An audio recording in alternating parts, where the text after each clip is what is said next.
Hi everyone, this is Shelley and you're watching There's No Place Like Home.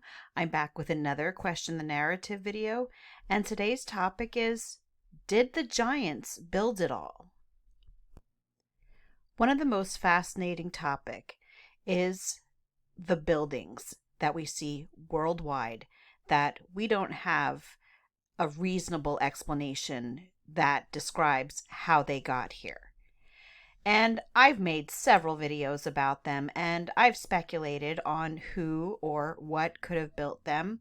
And I know that many people have mentioned the possibility that they could be antediluvian, which I think is certainly a possibility. Now, when I think of these buildings being antediluvian, or possibly around the Tower of Babel time when everything was dispersed, I have always thought of humans being given technology by the Watchers. But recently, I have been reading a book, and this is a fiction book, called, this is actually a book set. I'm reading the prequel first. So I'm reading Enoch Primordial right now by Brian Godawa. And I'm going to admit that I'm not very far into it, but it has already sparked my imagination and really has given me some ideas as to how these buildings could possibly have been built, not by the people of antediluvian times or again around Tower of Babel times, but by the giants themselves. Now, most of you watching are probably familiar with the story from the book of Enoch about the Watchers who descended on Mount Hermon and taught the people of that time things that they weren't supposed to teach them. They taught them the cutting of magical roots. They taught them sorcery. They gave them all kinds of technology that people were not supposed to have. And so it was because of all of this knowledge that was given to them, I have usually been thinking of people being the ones who built all of these magnificent structures that we see nowadays that we just can't explain. How, if we believe the historical narrative that we're given in school or by museums or by the History Channel right now, the people of that time should not have had the technology to build these buildings. And even if they say that these buildings were built in the 1700s, 1800s, even then they would not have had the technology if we believe what the narrative says.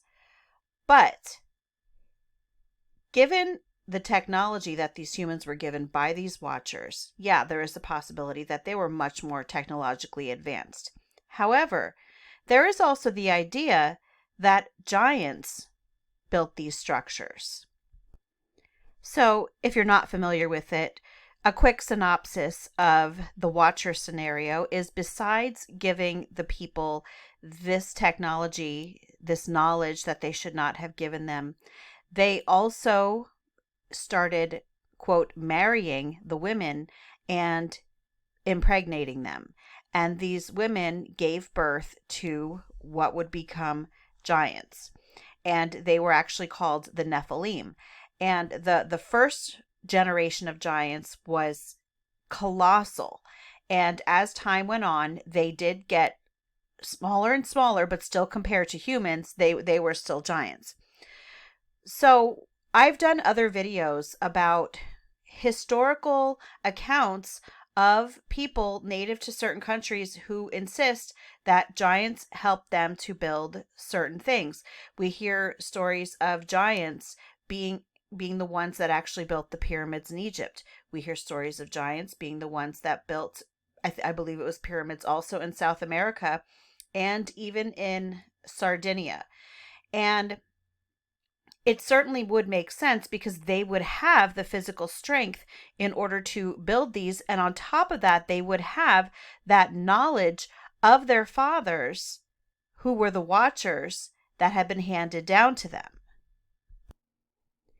In this book, the Watchers, when they made a deal with each other, an oath that they would all follow through on the things that they were about to do, which was sharing this knowledge and impregnating these human women. In this book, they were also making an oath that they were going to turn themselves into lowercase g gods for the people to worship.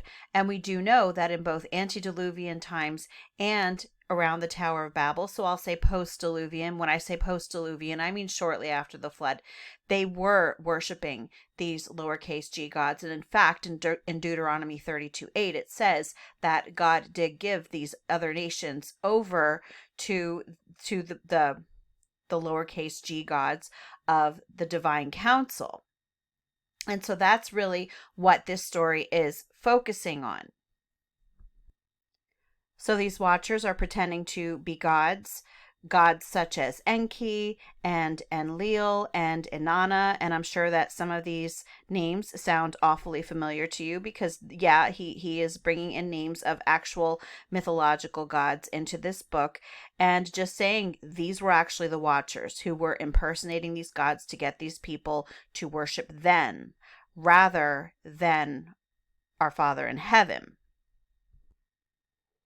So while they were the ones that were ruling over these nations, they, again, I'm talking about this book, they would have the Nephilim, the first race of these giants, would be basically in charge of each nation. And then the subsequent generations of giants would be there doing all of the, we'll just say, dirty work, so to speak, all of the heavy lifting. And it was these giants that were building so many of the things that we see today. Now, in this book, these Nephilim, the first race of them, they were living in these beautiful palaces. And a lot of times you will see in these palaces worldwide, and not just palaces, but in buildings, there are these buildings that have these gigantic doors that no one can explain. I mean, if you look at the size of these people and these doorways, you do have to wonder, well, why did they need doorways that high? And who would even be able to look out a window that high?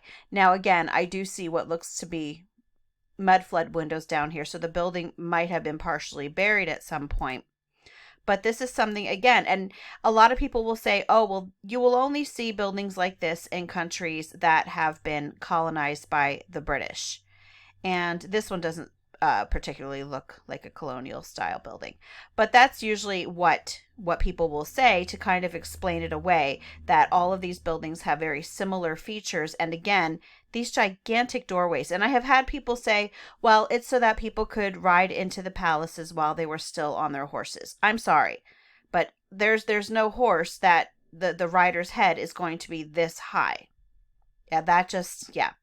And if you look at the size of these doors, yeah, it really would make sense to think that these Nephilim who were in charge of these nations very well could have been in some of these buildings. And yes, they could have been built not by the people specifically of that time who were given this knowledge, but by the giants themselves, because again, you have got to look at the size of the materials that were being used. Can you imagine how heavy this door would have been? Look how high this is here. For them to have just put the ornamentation on here, the pillars, everything about it. And then I'm scrolling down, look at the size of the people compared to that door. And yes, the Nephilim of that time would have been gargantuan when compared to us. And you can find pictures of doors like this everywhere. And even on the doors in my own, I was going to say village. I don't live in a village, I promise you. The town that I live in, we have buildings that are obviously not palaces or anything like this. However, they even have gigantic doors on them, not this size, but much larger than what a human would need to get into the building. And so that would even follow that perhaps generations down, the giants were getting smaller, but they would still need a larger doorway to get in. So again, yes, could it have been the giants who were building these things? In this book, the giants were also the ones digging the canals. We hear so many stories of these canals that are supposedly built by people, dug out by people on horse and buggies, and they give you these outrageous time frames that we're supposed to believe that they dug out these massive canals. Some of them will tell you in like 2 years time. And I live right next to a canal town, and we are walking along the canal all the time, and it is nowhere near as large as these. But even to look at the canal by my house and to think about the story that they have behind it of how long it took for this canal to be dug out, it doesn't make any sense. But what would make sense is that if you have not manpower, but giant power to build and to dig out these structures, it would certainly make a lot more sense than just puny little people digging these things out or just making these massive doorways. Now, this actually, as I was reading this, it reminded me of an email that I received from someone. He's a commenter here very often, and his name is, well, it's not his name, but his YouTube handle is Happier Abroad. So thank you very much for sharing these with me. He sent me these photos from Taiwan. And so the reason that I'm sharing this with you in this video is because I just want to show you that Taiwan was never colonized by the British. But yet you will see so many of what people nowadays will call Tartarian artwork or Tartarian architecture, even in Taiwan. And that just goes to show that there was a worldwide civilization, and it had nothing to do with being colonized by the British. So here, look at this painting that we have here. These are satyrs and or fawns. In Roman mythology they're called fawns, and in Greek mythology they're called satyrs, but they're half man and they're half goat. And again, remember that this is coming from Taiwan. A beautiful fountain here. And here we go.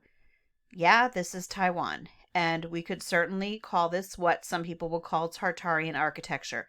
When I say Tartarian architecture, I'm just referring to a blanket statement of advanced architecture that doesn't seem to fit the narrative that they give us. I'm not specifically referring to Tartary. I just really have to point that out.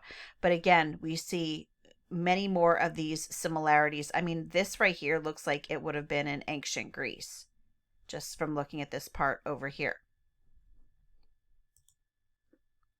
It's another one of that very pretty fountain.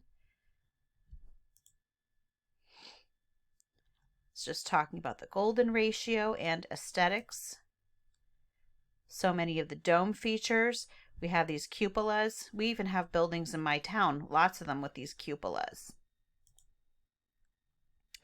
Look at that. Look at these columns. How high this ceiling is. I would love to know how large these doors were. Where am I going? Let me see if I can scroll in on this a little bit. Yeah. More beautiful columns. I can't really tell how large the doors are. They do look pretty big though, compared to the people. Maybe not as large as the ones that I was just showing you in the other photos. Wow, beautiful. And I mean, we've got to be honest with ourselves. When we think of Taiwan, most of us don't think of things like this. Most buildings like this, people would imagine to be more of Western architecture, but here it is in Taiwan. Now, this looks very similar. This is the Garden of Eden. It certainly looks like it. So here we've got the serpent, and he's giving Eve the fruit. There's Adam right there. There's the cherubim telling them to get out of the garden, and that's them leaving. That's another one of the columns, the ceiling. Mona Lisa. Isn't that in the Louvre? I wonder if that's a replica. This is from the inside looking out here. Wow, look at Look at the size of this person in comparison to these columns.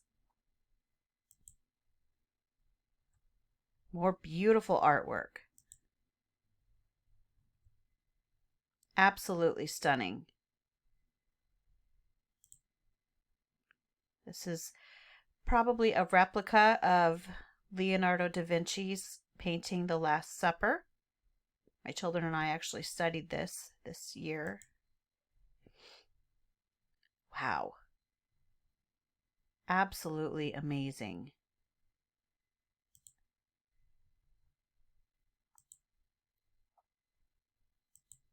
That looked like something that you would see. It made me think of the movie March of the Wooden Soldiers. That's something that when I was little, I always liked. It would come on at Christmas time and I would watch that.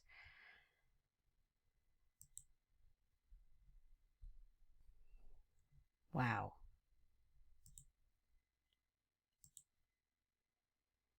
More of the artwork. And again, you just have to wonder who actually did build these buildings? What is the story?